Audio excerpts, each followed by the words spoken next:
how it shapes me and what I've got to do and how I perform under it. Scott talks about it in terms of passion, but having observed him today, we saw it as inspirational. So we look forward to the inspirational journey that he will take the All Blacks and Aotearoa New Zealand on over the next 4-year cycle. New Zealand have found their All Black coach for 2024. Not this season, but next. We don't know the management team, we don't know the assistant coaches, but if anyone can tell you, it's the breakdown team. So John Kirwan, Mils Muliaina and Angus Ta'avao.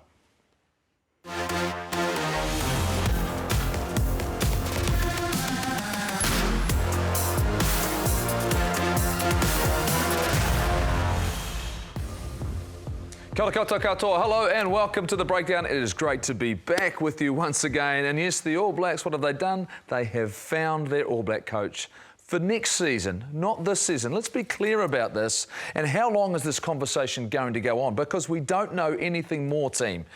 Or do we, Sir John Kirwan? Voce de Corridoio will be in the second half.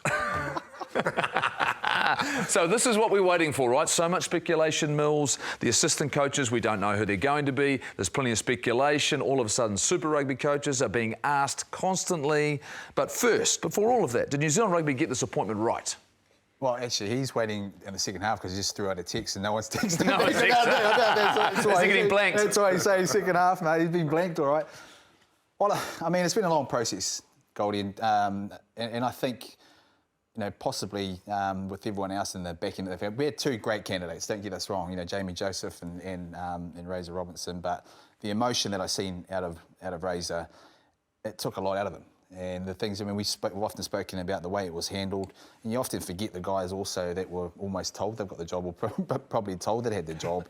So you've seen that in him. Gus, I don't think they were going to go in any other direction, given the fact that last year he virtually had the job in his hands and it was taken away from by a performance by the All Blacks and Ian Foster. If I look what he has to do now, though, should he be responsible for assembling his coaching team? Should it be solely his? Given what we have seen happen in the last 12 months with the All Blacks, where they didn't quite get it right. And I think it's almost awkward at the moment because we thought appointing him, that's done, let's move on. But then, like you've said before, Jason Holland's been asked, all these other coaches being asked on the board, and what I want is just like clarity on what that process looks like. You know, I think in the past it's been, well, I'm the head coach, these are my assistants. Now there's still a few question marks up in the air, and you know, it's just causing a bit of disarray, and people are like, what's going on? So I'd like to see a bit of clarity on that. Yeah, look, I think for me, right decision. They moved a lot quicker than we thought they would. So they said 4 weeks. It ended up being 10 days. I think it's the right decision. I think Jamie's time will come. I think he's an incredible coach, and it depends whether Razor went with his group. Okay, did he present and say, this is my group and this is what I want?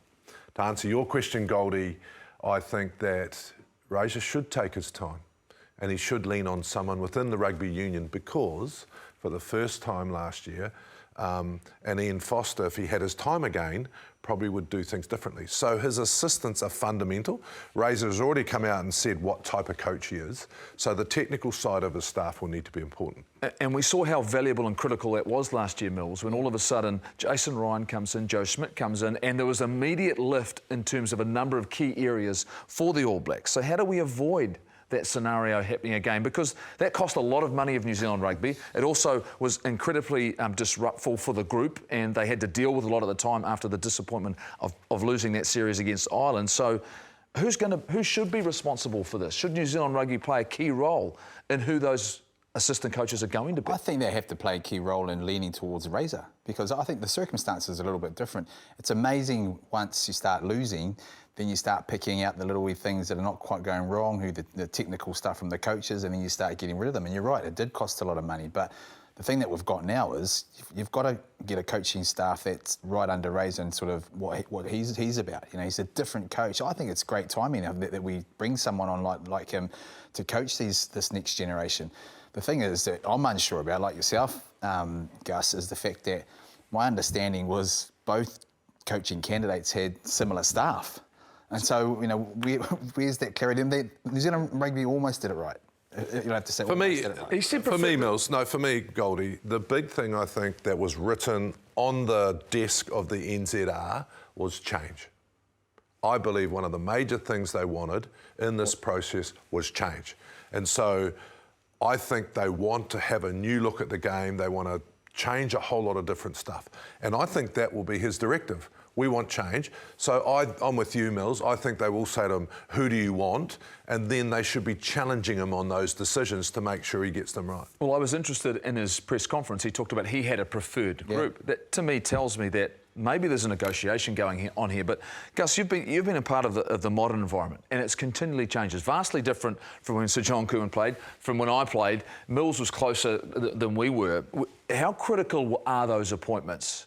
When you're talking about the character, the delivery, the pressure that is on in an All Blacks environment and the expectations of not just the fans, but of yourselves, how critical are those appointments going to be? It's massive. First, it's the balance, you know, and at that level, it's the best players in the country, best players in the world, and they'll know if you're not being straight up, you know. They'll know if you're not quite qualified for the job, and then there's just a little bit of that distance between the player and the coach, so I think it's going to be massive, but there are some, you know, Jace Ryan, surely. But we talk about contenders and guys who have been talked about. Jason Holland said he hasn't heard from Scott Robertson for a couple of months, but then you've got Leon McDonald, you've got Scott Hansen, who coaches with Razor right now down in Christchurch. And look, these are guys who have had different types of success. You've seen positives in all of their careers so far. Clearly Leon going to the Blues, but these decisions, if they take time, Sir John Kirwan, if they take time, it also puts pressure on the Super Rugby franchises because they've got critical decisions to make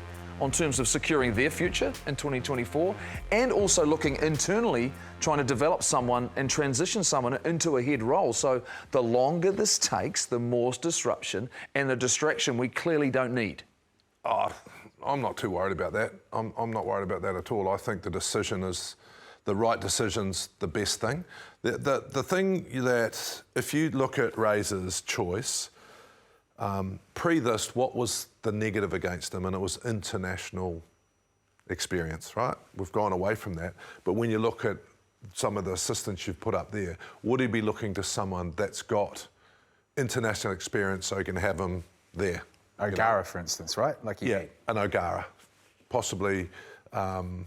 Or do you just go and live outside Wayne Smith's house and say, Wayne, I want you to come in this Brian Lahore role? You know, that advisor, you've been there, done that, stuff like that. I understand they do have a good and strong relationship, the two of them. And I would feel really comfortable if you heard that, right? I mean, Wayne Smith is the guy that we know has all of the rugby knowledge, can ask the right question, particularly in the technical sides of it. So we've seen the change here for New Zealand rugby, but Eddie Jones is at it again.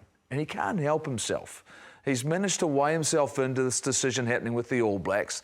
We had an opportunity to catch up with someone who's played for him and Willie Hines, and we send Andy Ellis to sit down and have a bit of a chat about Eddie.